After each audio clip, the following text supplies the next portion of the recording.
मनुष्य के जीवन में सबसे रहस्यमयी और सबसे शक्तिशाली तत्व मन है। मन दिखाई नहीं देता, छुआ नहीं जा सकता, लेकिन यही मन हमारे पूरे जीवन की दिशा तय करता है। कोई व्यक्ति शांत रहेगा या अशांत, सफल होगा या असफल, प्रसन्न रहेगा या दुखी, इन सब का निर्णय बाहरी परिस्थितियां नहीं बल्कि मन की अवस्था करती है। एक ही परिस्थिति में कोई व्यक्ति मुस्कुरा देता है और कोई टूट जाता है, क्योंकि दोनों के मन की सोच अलग होती है। मन का स्वभाव भटकना है। ये कभी अतीत की यादों में उलझ जाता है और कभी भविष्य की चिंताओं में डूब जाता है। शरीर वर्तमान में होता है, लेकिन मन कहीं और भटक रहा होता है। जब मन अतीत में जाता है तब पछतावा पैदा होता है, जब भविष्य में दौड़ता है तब चिंता जन्म लेती है, और जब मन वर्तमान में टिक जाता है तभी सच्ची शांति का अनुभव होता है। इसलिए मन को समझना और नियंत्रित करना जीवन की सबसे बड़ी आवश्यकता है। मन विचारों, इच्छाओं, डर, अनुभवों और संस्कारों का संग्रह होता है। बचपन से लेकर आज तक जो कुछ हमने देखा, सुना और अनुभव किया है, वही सब हमारे मन में जमा है। समय आने पर यही संग्रह विचार बनकर बाहर आता है। हम सोचते हैं कि विचार अपने आप आते हैं, लेकिन वास्तव में वे हमारे भीतर जमा संस्कारों से ही निकलते हैं। मन को एक खेत की तरह समझना चाहिए।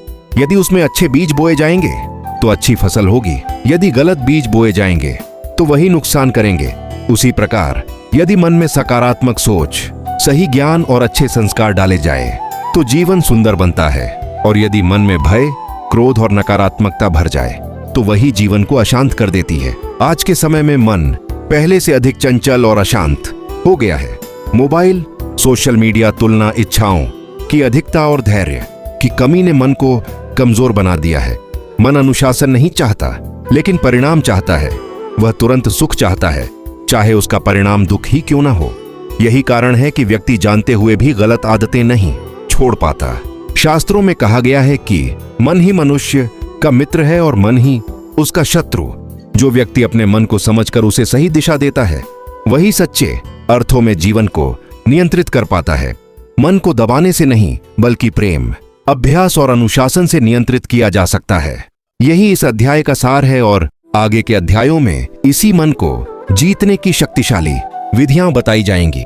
विचारों की दिशा बदलना मन को कंट्रोल करने की पहली शक्ति, मन को नियंत्रित करने की सबसे पहली और सबसे शक्तिशाली विधि है विचारों की दिशा बदलना। मन जैसा सोचता है, व्यक्ति वैसा ही बनता चला जाता है।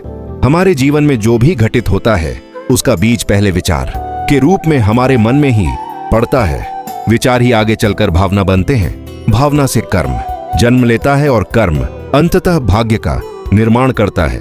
इसलिए यदि विचार सही दिशा में हों तो जीवन अपने आप सही दिशा में बढ़ने लगता है।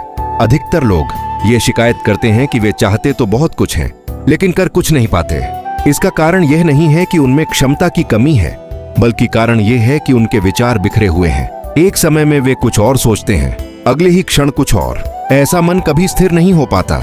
जब विचारों में स्थिरता नहीं होती तो मन कमजोर हो जाता है, और कमजोर मन सही निर्णय नहीं ले पाता। नकारात्मक विचार मन की सबसे बड़ी कमजोरी होते हैं। मुझसे नहीं होगा, मेरी किस्मत खराब है, लोग क्या कहेंगे, ऐसे विचार धीरे धीरे मन को अंदर से खोखला कर देते हैं। समस्या ये है कि व्यक्ति इन विचारों को पहचानता नहीं है, वह इन्हें सच मान लेता है, जबकि सच्चाई यह है कि हर विचार सत्य नहीं होता। कुछ विचार केवल आदत के कारण आते हैं। विचारों की दिशा बदलने का अर्थ यह नहीं है कि नकारात्मक विचार आए ही नहीं। विचार आना स्वाभाविक है, लेकिन उन पर टिके रहना हमारे हाथ में होता है। जैसे ही मन में कोई नकारात्मक विचार आए, उसी समय उसका निरीक्षण करना सीखना चाहिए। स्वयं से पूछना चाहिए, क्या यह विचार मेरे लिए उपयोगी है या हानिकारक? यदि वह हानिकारक है तो उसे धीरे धीरे सकारात्मक और यथार्थपूर्ण विचार से बदलना ही अभ्यास है। मन को जिस दिशा में बार बार सोचने की आदत डाल दी जाती है, वह उसी दिशा में चलने लगता है। यदि प्रतिदिन थोड़ी देर भी अच्छे विचार, प्रेरक वाक्य या शांत चिंतन में बिताई जाए तो मन की दिशा बदलने लगती है।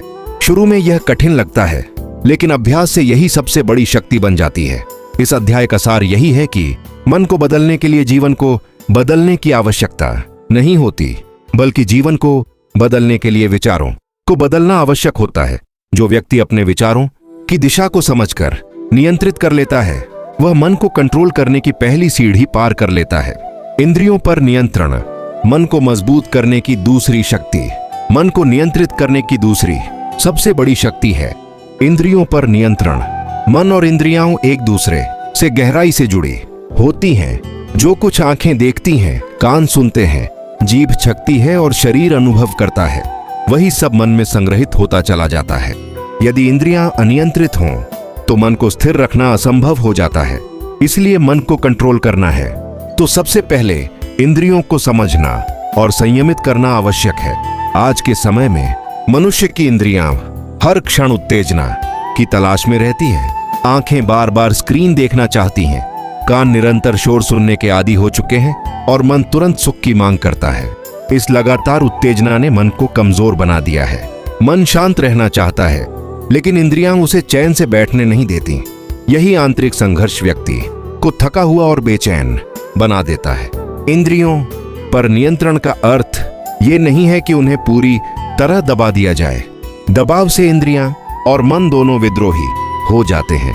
वास्तविक नियंत्रण का अर्थ है सही सीमा तय करना। क्या देखना है, क्या नहीं देखना है, क्या सुनना है, क्या नहीं सुनना है, यह निर्णय स्वयं लेना ही संयम है। जब व्यक्ति बिना सोचे समझे हर दृश्य और हर शब्द को ग्रहण करता है, तब वही उसके मन को अशांत कर देते हैं। शास्त्रों में इंद्रियों की तुलना उच्छृंखल घोड़ों से की गई है और मन को सारथी कहा गया है। यदि घोड़े बेकाबू हों तो रथ दुर्घटना का शिकार हो जाता है। उसी प्रकार यदि इंद्रियां नियंत्रण में न हों तो मन गलत दिशा में भागने लगता है। लेकिन जब इंद्रियां अनुशासित होती हैं, तब मन में स्थिरता और स्पष्टता आने लगती है। इंद्रियों पर नियंत्रण का अभ्यास छोटे छोटे कदमों से शुरू होता है। अनावश्यक दृश्य देखने से बचना, बेकार की बातें सुनने से दूरी बनाना और स्वाद या आदतों में संयम रखना, ये सभी साधारण लगने वाले उपाय मन पर गहरा प्रभाव डालते हैं। धीरे धीरे मन को यह समझ आने लगता है कि हर इच्छा को पूरा करना आवश्यक नहीं है। इस अध्याय का सार यही है कि इंद्रियों पर संयम कोई कमजोरी नहीं बल्कि महान शक्ति है। जो व्यक्ति अपनी इंद्रियों को समझकर उन्हें सही दिशा देता है, वही अपने मन को स्थिर और मजबूत बना पाता है। यही शक्ति आगे चलकर जीवन में आत्मविश्वास और शांति का आधार बनती है। भक्ति और समर्पण मन को शांत करने की अंतिम शक्ति। मन को पूर्ण रूप से नियंत्रित करने की सबसे गहरी और स्थायी शक्ति है भक्ति और समर्पण। जब मनुष्य केवल अपने बल, बुद्धि और इच्छाओं पर निर्भर रहता है, तब मन पर बोझ बढ़ता चला जाता है। हर चीज को अपने नियंत्रण में रखने की कोशिश मन को थका देती है। लेकिन जब व्यक्ति अपने भीतर यह भाव विकसित करता है कि जीवन में कुछ शक्तियां उससे बड़ी भी हैं, तब मन हल्का होने लगता है। भक्ति का अर्थ केवल पूजा पाठ या धार्मिक कर्म कांड नहीं है। भक्ति का वास्तविक अर्थ है पूर्ण विश्वास और आंतरिक जुड़ाव। जब मन किसी उच्च शक्ति, ईश्वर या आदर्श को स्वीकार कर लेता है, तब उसके भीतर की बेचैनी धीरे धीरे समाप्त होने लगती है। मन को यह भरोसा मिल जाता है कि वह अकेला नहीं है। यही भरोसा मन को स्थिर करता है। समर्पण का अर्थ कमजोरी नहीं बल्कि गहरी समझ है। समर्पण का मतलब है अपने अहंकार को ढीला करना। जब मन हर बात पर मैं ही सही हूं या सब मेरे अनुसार होना चाहिए जैसी सोच रखता है, तब वह लगातार तनाव में रहता है। लेकिन जब व्यक्ति यह स्वीकार कर लेता है कि हर परिस्थिति उसके हाथ में नहीं है, तब मन में शांति का प्रवेश होता है। नाम जप, प्रार्थना या मौन में ईश्वर का स्मरण, ये सभी साधन मन को वर्तमान में लाते हैं। जब मन भक्ति में लीन होता है, तब वह अतीत और भविष्य से कुछ समय के लिए मुक्त हो जाता है। यही मुक्ति मन को गहराई से विश्राम देती है। भक्ति मन को तोड़ती नहीं बल्कि उसे भीतर से मजबूत बनाती है। भक्ति के मार्ग पर चलने वाला व्यक्ति जीवन की कठिन परिस्थितियों में भी संतुलन बनाए रख पाता है। दुख आने पर वह टूटता नहीं और सुख आने पर वह अहंकारी नहीं बनता। ऐसा मन धीरे धीरे स्थिर, सरल और शांत हो जाता है। यही स्थिरता मन को नियंत्रित करने की अंतिम अवस्था है। इस अध्याय का सार यही है कि जहां प्रयास समाप्त होता है, वहीं से समर्पण शुरू होता है। जब मन प्रयास और विश्वास के बीच संतुलन बना लेता है, तब वह अपने आप शांत होने लगता है। भक्ति मन को बांधती नहीं बल्कि उसे मुक्त करती है। यही मुक्ति मन को नियंत्रण में लाने की सबसे गहरी शक्ति है।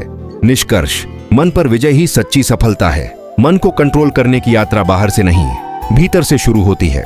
व्यक्ति अक्सर सोचता है कि जब परिस्थितियां बदलेंगी तब उसका मन शांत होगा, लेकिन सच्चाई इसके ठीक विपरीत है। जब मन बदलता है तभी परिस्थितियां बदलनी शुरू होती हैं। मन ही वह केंद्र है जहां से हमारे विचार, भावनाएं और कर्म जन्म लेते हैं। इसलिए यदि मन अस्थिर है तो जीवन भी अस्थिर हो जाता है। इन सभी अध्यायों में यह स्पष्ट हुआ है कि मन को दबाकर या उससे लड़कर नियंत्रित नहीं किया जा सकता। मन को समझना, स्वीकार करना और सही दिशा देना ही वास्तविक नियंत्रण है। विचारों की दिशा बदलना, इंद्रियों पर संयम रखना, ध्यान और मौन का अभ्यास करना, अनुशासन को जीवन का हिस्सा बनाना और अंत में भक्ति व समर्पण को अपनाना, ये सभी कदम मन को धीरे धीरे स्थिर बनाते हैं। मन तुरंत परिणाम चाहता है, लेकिन उसे स्थायी शांति अभ्यास से ही मिलती है। जैसे शरीर को मजबूत बनाने के लिए रोज व्यायाम करना पड़ता है, वैसे ही मन को मजबूत बनाने के लिए रोज सही चिंतन और संयम की आवश्यकता होती है। एक दिन में मन नहीं बदलता, लेकिन हर दिन थोड़ा थोड़ा बदलता जरूर है। यही निरंतरता मन को वश में करने की असली कुंजी है। मनुष्य का सबसे बड़ा युद्ध बाहर नहीं, भीतर होता है। जब व्यक्ति अपने भीतर के भय, आलस्य और नकारात्मकता पर विजय पा लेता है, तब बाहरी चुनौतियां अपने आप छोटी लगने लगती हैं। मन शांत हो तो निर्णय स्पष्ट होते हैं, मन स्थिर हो तो जीवन संतुलित हो जाता है, और मन नियंत्रित हो तो व्यक्ति अपने लक्ष्य की ओर बिना भटके आगे बढ़ता है। शास्त्रों में कहा गया है कि जिसने मन को जीत लिया उसने सब कुछ जीत लिया। इसका अर्थ यह नहीं कि जीवन में समस्याएं नहीं आएंगी, बल्कि यह है कि समस्याएं आने पर मन टूटेगा नहीं। ऐसा मन हर परिस्थिति में सीखता है, संभलता है और आगे बढ़ता है। इस पूरी यात्रा का सार यही है कि मन कोई शत्रु नहीं है। वही मन जब सही दिशा में प्रशिक्षित हो जाता है तो सबसे बड़ा मित्र बन जाता है। मन पर विजय कोई एक दिन का काम नहीं, बल्कि जीवन भर चलने वाली साधना है, और जो व्यक्ति इस साधना को अपना लेता है वही सच्चे अर्थों में शांत, संतुलित और सफल जीवन जी पाता है। निष्कर्ष, मन पर विजय ही सच्ची सफलता है। मन को कंट्रोल करने की यात्रा बाहर से नहीं, भीतर से शुरू होती है। व्यक्ति अक्सर सोचता है कि जब परिस्थितियां बदलेंगी तब उसका मन शांत होगा, लेकिन सच्चाई इसके ठीक विपरीत है। जब मन बदलता है तभी परिस्थितियां बदलनी शुरू होती हैं। मन ही वह केंद्र है जहां से हमारे विचार, भावनाएं और कर्म जन्म लेते हैं। इसलिए यदि मन अस्थिर है तो जीवन भी अस्थिर हो जाता है। इन सभी अध्यायों में यह स्पष्ट हुआ है कि मन को दबाकर या उससे लड़कर नियंत्रित नहीं किया जा सकता। मन को समझना, स्वीकार करना और सही दिशा देना ही वास्तविक नियंत्रण है। विचारों की दिशा बदलना, इंद्रियों पर संयम रखना, ध्यान और मौन का अभ्यास करना, अनुशासन को जीवन का हिस्सा बनाना और अंत में भक्ति व समर्पण को अपनाना, ये सभी कदम मन को धीरे धीरे स्थिर बनाते हैं। मन तुरंत परिणाम चाहता है, लेकिन उसे स्थायी शांति अभ्यास से ही मिलती है। जैसे शरीर को मजबूत बनाने के लिए रोज व्यायाम करना पड़ता है, वैसे ही मन को मजबूत बनाने के लिए रोज सही चिंतन और संयम की आवश्यकता होती है। एक दिन में मन नहीं बदलता, लेकिन हर दिन थोड़ा थोड़ा बदलता जरूर है। यही निरंतरता मन को वश में करने की असली कुंजी है। मनुष्य का सबसे बड़ा युद्ध बाहर नहीं, भीतर होता है। जब व्यक्ति अपने भीतर के भय, आलस्य और नकारात्मकता पर विजय पा लेता है, तब बाहरी चुनौतियां अपने आप छोटी लगने लगती हैं। मन शांत हो तो निर्णय स्पष्ट होते हैं, मन स्थिर हो तो जीवन संतुलित हो जाता है, और मन नियंत्रित हो तो व्यक्ति अपने लक्ष्य की ओर बिना भटके आगे बढ़ता है। शास्त्रों में कहा गया है कि जिसने मन को जीत लिया उसने सब कुछ जीत लिया। इसका अर्थ यह नहीं कि जीवन में समस्याएं नहीं आएंगी, बल्कि यह है कि समस्याएं आने पर मन टूटेगा नहीं। ऐसा मन हर परिस्थिति में सीखता है, संभलता है और आगे बढ़ता है। इस पूरी यात्रा का सार यही है कि मन कोई शत्रु नहीं है। वही मन जब सही दिशा में प्रशिक्षित हो जाता है तो सबसे बड़ा मित्र बन जाता है। मन पर विजय कोई एक दिन का काम नहीं, बल्कि जीवन भर चलने वाली साधना है, और जो व्यक्ति इस साधना को अपना लेता है वही सच्चे अर्थों में शांत, संतुलित और सफल जीवन जी पाता है।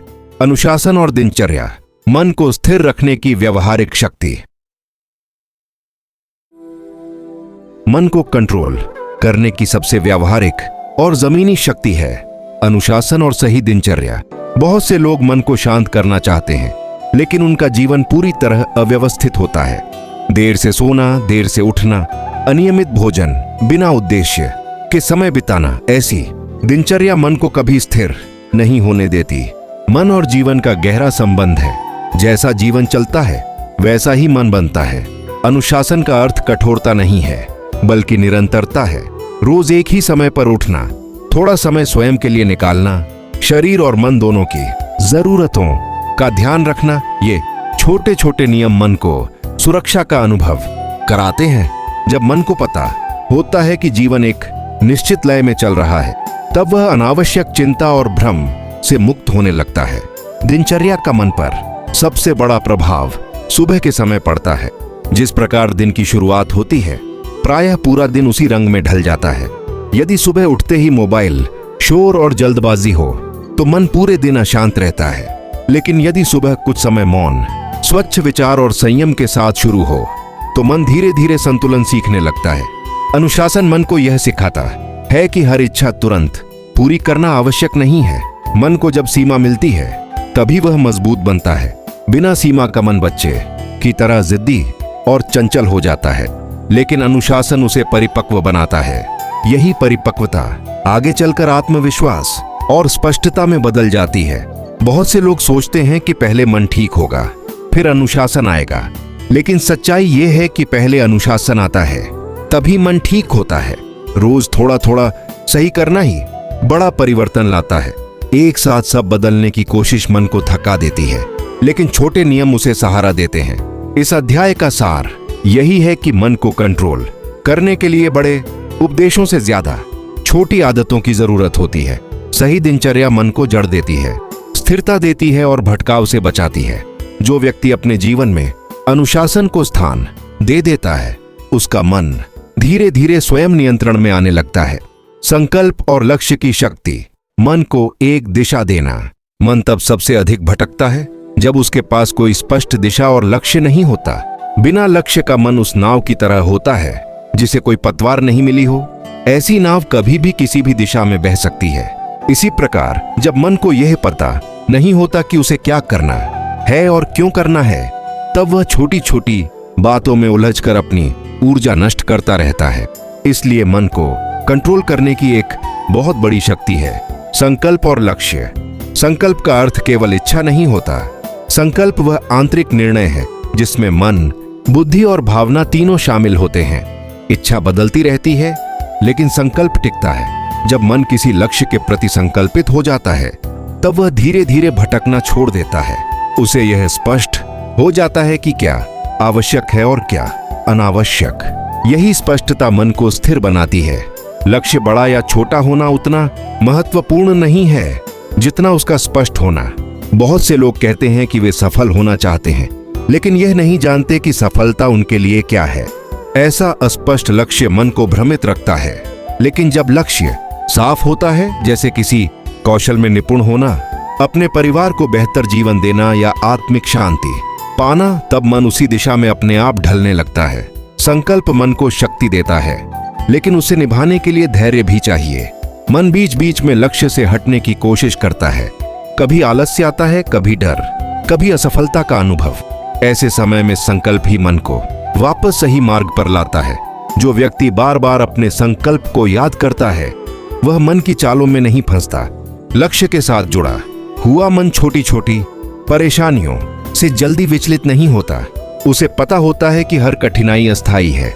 यही सोच मन को मजबूत बनाती है। बिना लक्ष्य का मन हर समस्या को पहाड़ समझ लेता है, लेकिन लक्ष्य वाला मन हर समस्या को एक पड़ाव मानता है। इस अध्याय का सार यही है कि मन को रोकने से ज्यादा जरूरी है उसे सही दिशा देना। संकल्प और लक्ष्य मन को अर्थ देते हैं। जब मन को जीवन का उद्देश्य दिखने लगता है, तब वह स्वयं ही अनावश्यक भटकाव छोड़ देता है। यही शक्ति मन को अनुशासित, केंद्रित और शांत बनाने में महत्वपूर्ण भूमिका निभाती है। धैर्य और सहनशीलता मन को मजबूत बनाने की आंतरिक शक्ति है। मन को कंट्रोल करने की एक अत्यंत आवश्यक और गहरी शक्ति है धैर्य और सहनशीलता। आज के समय में मन सबसे ज्यादा जिस चीज से कमजोर हुआ है, वह है जल्दबाजी। हर व्यक्ति तुरंत परिणाम चाहता है। थोड़ा सा कष्ट, थोड़ी सी देर या थोड़ी सी असफलता आते ही मन विचलित हो जाता है। लेकिन जिस मन में धैर्य नहीं होता, वह स्थिर भी नहीं रह सकता। धैर्य का अर्थ ये नहीं है कि व्यक्ति कुछ करे ही नहीं या अन्याय को चुपचाप सह ले। धैर्य का वास्तविक अर्थ है स्थिति को समझकर सही समय तक शांत रहना। जब मन तुरंत प्रतिक्रिया करता है, तब वह अक्सर गलत निर्णय ले बैठता है। लेकिन जब मन धैर्य रखता है, तब वही मन परिस्थितियों को स्पष्ट रूप से देखने लगता है। सहनशीलता मन को भीतर से चौड़ा बनाती है। जब व्यक्ति छोटी छोटी बातों पर परेशान हो जाता है तब उसका मन बहुत सीमित हो जाता है। लेकिन जो व्यक्ति आलोचना, असफलता और कठिनाइयों को सहन करना सीख लेता है उसका मन धीरे धीरे मजबूत बनता है। ऐसा मन हर बात को अपने ऊपर नहीं लेता बल्कि सीख की तरह स्वीकार करता है। मन की सबसे बड़ी परीक्षा तब होती है जब चीजें हमारे अनुसार नहीं होती। ऐसे समय में मन शिकायत करता है, क्रोध करता है और निराश हो जाता है। लेकिन यदि उसी समय व्यक्ति धैर्य रखे और स्वयं से यह कहे कि हर परिस्थिति स्थायी नहीं है तो मन धीरे धीरे संभलने लगता है। यही संभलना मन को नियंत्रण में लाने की प्रक्रिया है। धैर्य अभ्यास से आता है। रोजमर्रा के जीवन में छोटी बातों पर प्रतिक्रिया न देना, तुरंत उत्तर देने से पहले रुकना और हर समस्या को अंतिम समस्या न मानना, ये सभी आदतें मन को सहनशील बनाती है। जो व्यक्ति यह अभ्यास करता है उसका मन धीरे धीरे गहराई प्राप्त करता है। इस अध्याय का सार यही है कि धैर्य कोई कमजोरी नहीं बल्कि मानसिक शक्ति का प्रमाण है। सहनशील मन जल्दी टूटता नहीं, जल्दी भटकता नहीं और जल्दी हार नहीं मानता। ऐसा मन ही जीवन की कठिन राहों पर शांत रहकर आगे बढ़ सकता है। मन को मजबूत और नियंत्रित करने में धैर्य की भूमिका सबसे महत्वपूर्ण होती है। स्व अवलोकन और आत्मचिंतन, मन की आंतरिक सफाई। मन को नियंत्रित करने की अगली अत्यंत महत्वपूर्ण शक्ति है स्वावलोकन और आत्मचिंतन। अधिकतर लोग अपने मन की स्थिति पर ध्यान नहीं देते। वे केवल बाहरी घटनाओं और परिणामों पर प्रतिक्रिया करते रहते हैं। लेकिन जब तक व्यक्ति स्वयं के विचारों, भावनाओं और कर्मों का निरीक्षण नहीं करता तब तक मन पर स्थायी नियंत्रण संभव नहीं होता। स्वावलोकन मन को आईना दिखाने का कार्य करता है। यह हमें हमारे भीतर की वास्तविक स्थिति से अवगत कराता है। आत्मचिंतन का अर्थ है दिन भर की घटनाओं, अपनी प्रतिक्रियाओं और अपने निर्णयों को शांत मन से देखना। यह अभ्यास प्रारंभ में कठिन लगता है क्योंकि मन लगातार बहाने और बहस करता है। मैं सही था, उसने गलत किया जैसी सोच मन को भ्रमित करती है। लेकिन यदि व्यक्ति यह अभ्यास नियमित रूप से करता है तो धीरे धीरे मन खुद की कमजोरियों और शक्तियों को पहचानने लगता है। यही पहचान मन को स्थिर और नियंत्रित बनाती है। स्व अवलोकन मन को सिखाता है कि प्रतिक्रिया हमेशा तत्काल नहीं होनी चाहिए। हर विचार, हर भावना और हर निर्णय का मूल्यांकन करने की आदत मन को जागरूक बनाती है। जब मन जागरूक होता है तब वह अनावश्यक क्रोध, भय या लालच के प्रभाव में नहीं आता। ऐसा जागरूक मन धीरे धीरे अपनी आंतरिक शक्ति को महसूस करता है और बाहर की परिस्थितियों से कम प्रभावित होता है। आत्मचिंतन से व्यक्ति अपनी आदतों और व्यवहार को सुधारने लगता है। मन में जो विचार बार बार आते हैं उन्हें पहचान कर व्यक्ति उन्हें बदल सकता है। यह केवल मानसिक सफाई ही नहीं है बल्कि मानसिक प्रशिक्षण भी है। नियमित अभ्यास से मन की चंचलता कम होती है और वह केंद्रित, स्पष्ट और स्थिर हो जाता है। इस अध्याय का सार यही है कि मन का निरीक्षण और आत्मचिंतन जीवन में स्थायी परिवर्तन लाते हैं। जो व्यक्ति अपने मन को समझता और देखता है वही अपने विचारों और भावनाओं पर नियंत्रण पा सकता है। स्व अवलोकन और आत्मचिंतन केवल मन को शांत करने का तरीका नहीं है बल्कि यह मन को जागरूक, मजबूत और स्वतंत्र बनाने की प्रक्रिया है। सकारात्मक सोच और उत्साह, मन को ऊर्जावान बनाने की शक्ति।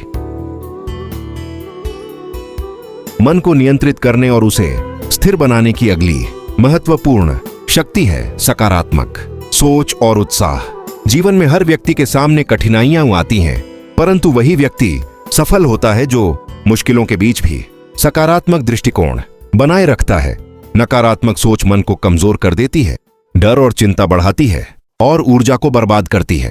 लेकिन सकारात्मक सोच मन को प्रोत्साहित करती है, उसे ऊर्जावान बनाती है और जीवन की दिशा को स्पष्ट करती है। सकारात्मक सोच का अर्थ यह नहीं है कि व्यक्ति वास्तविकता से आंखें मूंद ले। वास्तविकता को स्वीकार करना जरूरी है, लेकिन उसे देखते हुए मन को निराश नहीं होने देना, यही असली कला है। जब हम अपनी सोच को नियंत्रित कर लेते हैं तब जीवन की हर परिस्थिति हमें सीख और अनुभव के रूप में प्रतीत होती है। यही दृष्टिकोण मन को संतुलन और शांति देता है। उत्साह मन की ऊर्जा का स्रोत है। मन को अगर हर समय ऊर्जावान रखना है तो उत्साह बनाए रखना अनिवार्य है। छोटे छोटे लक्ष्य निर्धारित करना, उन्हें प्राप्त करने की योजना बनाना और हर सफलता को पहचानना मन को प्रेरित करता है। जब मन उत्साहित रहता है तब वह न केवल खुद पर भरोसा करता है बल्कि दूसरों पर भी सकारात्मक प्रभाव डालता है। सकारात्मक सोच और उत्साह की आदत धीरे धीरे मन को स्थिर और केंद्रित बनाती है।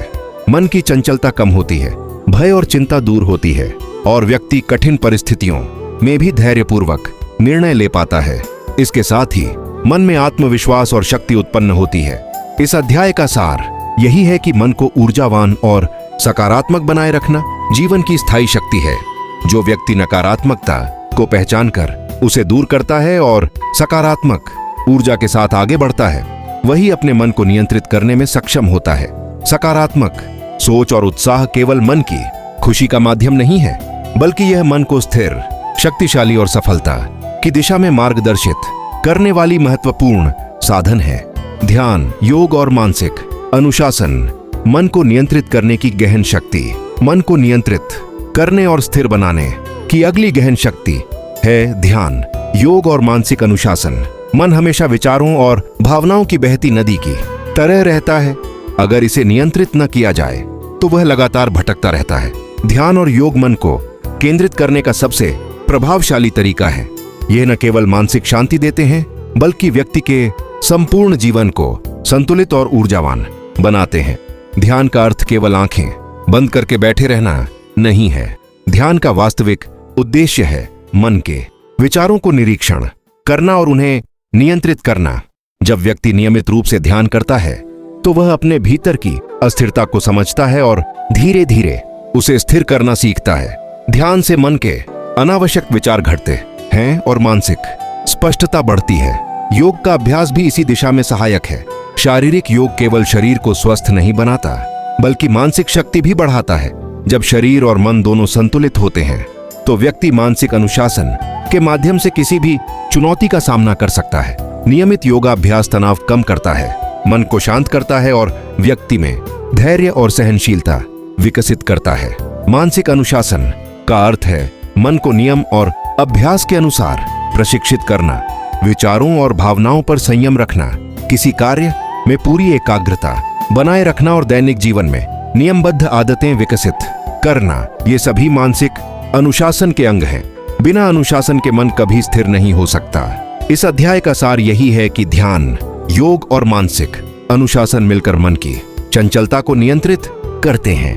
जो व्यक्ति इन अभ्यासों को नियमित रूप से अपनाता है, उसका मन धीरे धीरे स्थिर, केंद्रित और शक्तिशाली बनता है। मन का नियंत्रण केवल मानसिक शांति के लिए नहीं है, बल्कि यह सफलता, आत्मविश्वास और जीवन की संतुलित दिशा पाने का मार्ग भी है।